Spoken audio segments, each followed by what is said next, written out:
அனைவருக்கும் வணக்கம்.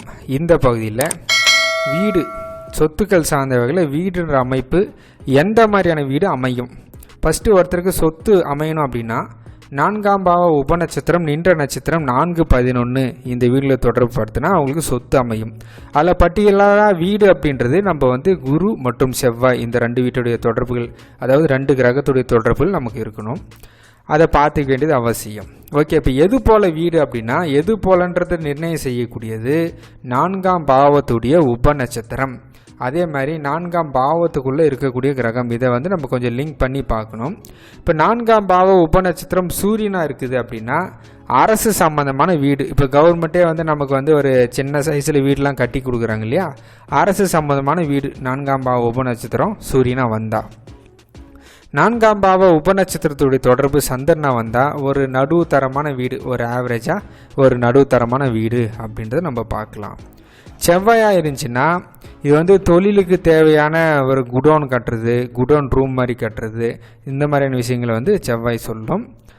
புதனாக இருக்குது அப்படின்னா புதன் அப்படின்றது அடுக்குமாடி வீடு அல்லது ஒரு காம்ப்ளெக்ஸ் டைப்பில் ஒரு கடைக்கு உண்டான தன்மையில் இருக்கக்கூடிய வீடு, இது எல்லாத்தையும் புதன் சொல்லும்.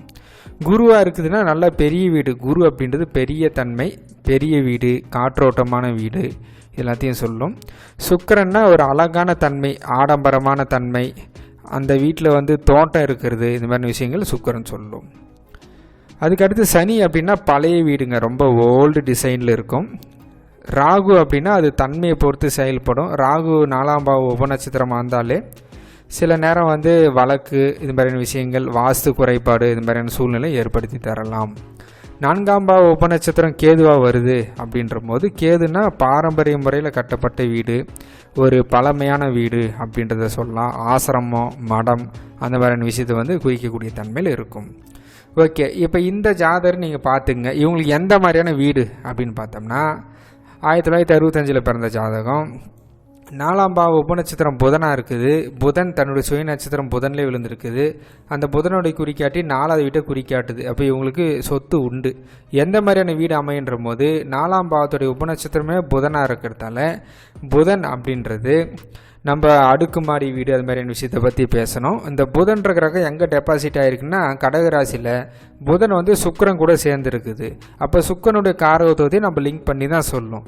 அடுக்குமாடி வீடுன்றதை சேர்த்து சொல்லிவிட்டு சுக்கிரன் அழகாக இருக்கக்கூடிய தன்மையும் ஒரு தோட்டம் சார்ந்த வீடு அப்படின்றது நம்ம கொஞ்சம் சேர்த்து சொல்லக்கூடிய தன்மையில் இருக்கணும். நன்றி, வணக்கம்.